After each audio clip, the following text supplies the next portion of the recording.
Dehydrated spinach is a really easy way to preserve spinach.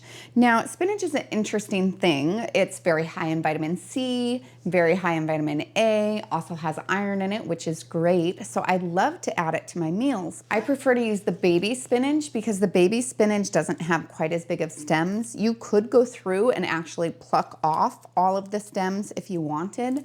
I usually just wait until the end, and if I notice that there's a really big hard stem on it when I'm taking it out of the dehydrator, I just snap it off then. It's really easy. So I have already washed and dried all of my spinach.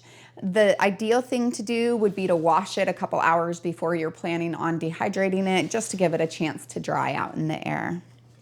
Then, it doesn't get much easier than this. I take it and create a thin layer on my dehydrator mats so that air can still get through, but I don't want to do just a single layer or it would take far too long to dehydrate all of this. It'll get through it eventually, but the thicker the layer is, the longer it's going to take for it all to dehydrate. So I just place a little handful in the middle and kind of press it towards the edges.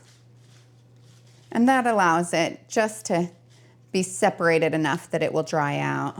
So it's usually just a double-handed handful, pretty quick and easy, which is a good thing when you have a busy life, which I bet all of us do. It's nice to have just a couple of things that aren't hard. I'll then place my trays in my dehydrator, and because I don't have enough to fill up the entire dehydrator, I'll go in every other slot, and that will make it so that there's a little bit more airflow too. Then I'll close it up, set it to 130 degrees, and turn it on. And it should be done somewhere around 6 to 12 hours. Everyone's machine is a little bit different, as well as everyone's spinach has a little bit different moisture content to it.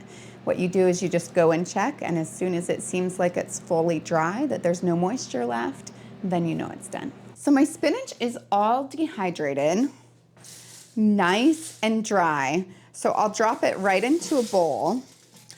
You could just save it like this with the big flakes, but I don't know what I would put in and use with it that big. And it takes up far more space. So I'm just going to show you what I do, and you can decide how you want to do it. For all intents and purposes, we're done making dehydrated spinach. It's not that hard, really. It's a great way to make use of either the big bags of spinach that I get at the store, or during the springtime when my spinach is growing like crazy. This is another great way to take care of it. In order to tell if the spinach is done, all you have to do is break it in half, and if it breaks easily, you know it's good. If it bends instead, then it still has a little bit of moisture to it and needs to go for longer. Now at this point, I like to make it kind of large flakes, and I do that just by lightly scrunching it up in my hands. This makes it both take up less space and be easier to add to the variety of things that I would want to add it to.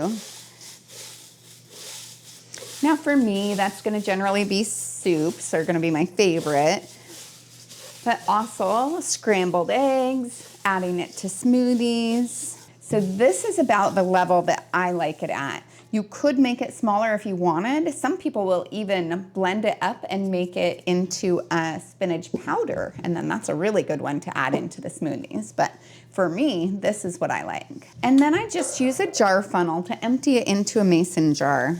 You don't have to use jars. It just happens to be something that I have readily available. It just has to be an airtight container. This is a great time to reuse those canning lids. And I put the lid on, and then I will label the top with both the date and the fact that it's spinach, because I could think that was any number of green things, right? And it should be good anywhere within the next 6 to 12 months.